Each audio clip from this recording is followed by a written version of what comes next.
In June 2025, the deployment of 200 U.S. Marines around the Wilshire Federal Building in Los Angeles ignited a national debate that quickly spread across the country. The sight of uniformed Marines and military vehicles stationed in the heart of a major American city was both striking and unprecedented, drawing intense media coverage and public scrutiny. President Trump's decision, made amid ongoing protests and civil unrest, raised urgent questions about the military's role on American soil. Many wondered whether this was a necessary step to restore order, or a dangerous precedent that could threaten civil liberties. California Governor Gavin Newsom immediately challenged the move in court, calling it an overreach of federal power and a violation of state authority. He argued that the deployment undermined the state's ability to manage its own affairs. Legal battles ensued, with courts temporarily halting and then allowing the deployment, fueling public confusion and uncertainty. The back-and-forth rulings left many residents unsure about who was truly in charge. At the heart of the controversy was a fundamental question. Was it legal for the president to send active-duty troops into a city against the governor's wishes? The answer would have far-reaching implications for the balance of power between state and federal governments. To answer, we must examine the complex web of laws and constitutional principles that govern military involvement in domestic affairs, including the Insurrection Act and the Posse Comitatus Act. This video breaks down the legal framework behind the Marines' presence in Los Angeles, exploring the statutes, court decisions, and historical precedents that shaped this extraordinary moment. The Posse Comitatus Act of 1878 is the key law here, one of the most important legal boundaries in American history. Passed in the aftermath of Reconstruction, it was designed to prevent the federal government from using the military as a domestic police force, a practice that had become controversial and deeply unpopular. The act specifically bars the Army and Air Force from acting as domestic police, drawing a clear line between military power and civilian law enforcement. This separation is a cornerstone of American democracy, reflecting a deep suspicion of military involvement in everyday life. Over time, this principle was extended to include the Navy and Marines as well, ensuring that all branches of the armed forces are kept at arm's length from civilian policing. This strict divide is meant to protect civil liberties and prevent abuses of power. The Act's purpose is clear: to protect Americans from military overreach and to keep law enforcement local, accountable, and responsive to the communities they serve. However, there are important exceptions to this rule. Congress holds the power to authorize military involvement in specific situations, but this authority is rarely used and is subject to strict legal scrutiny. The most famous exception is the Insurrection Act, which allows the president to deploy troops to suppress rebellion, enforce federal law, or restore order during times of crisis.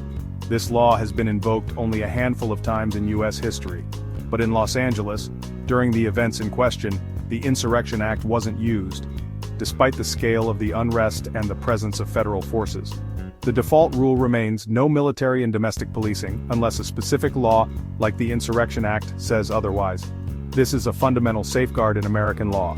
So, the legality of the Marines' mission depended entirely on whether their actions fit into one of these narrow, carefully defined exceptions, a question that would ultimately be decided in the courts. The Marines' deployment was justified under Defense Support of Civil Authorities, or DSCA, a legal framework that allows the military to assist civilian agencies during times of crisis or emergency. This exception is rarely invoked, but when it is, it comes with strict guidelines and oversight to ensure the military's role remains clearly defined.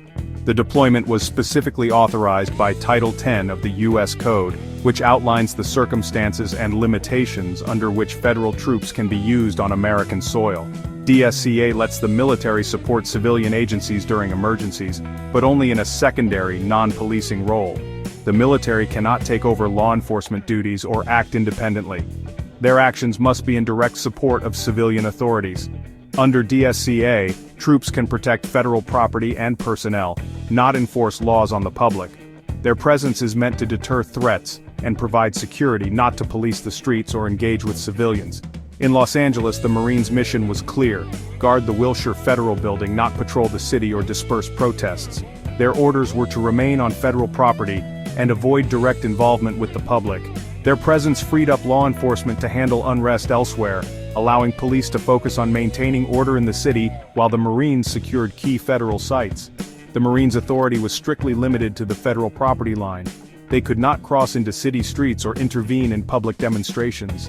This narrow focus kept the deployment within legal bounds and avoided violating the Posse Comitatus Act, a law that prohibits the use of federal troops for domestic law enforcement.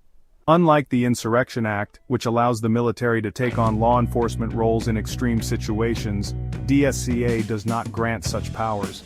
The distinction is crucial for maintaining the balance between military support and civilian control. The mission was protective, not policing, ensuring federal property was secure while respecting the boundaries set by law. On the ground, the Marines followed their legal mandate to the letter. They secured the building, controlled access, and acted as a visible deterrent, nothing more. They did not patrol city streets, set up checkpoints, or engage with protesters. Their authority ended at the edge of federal property. This restraint was crucial.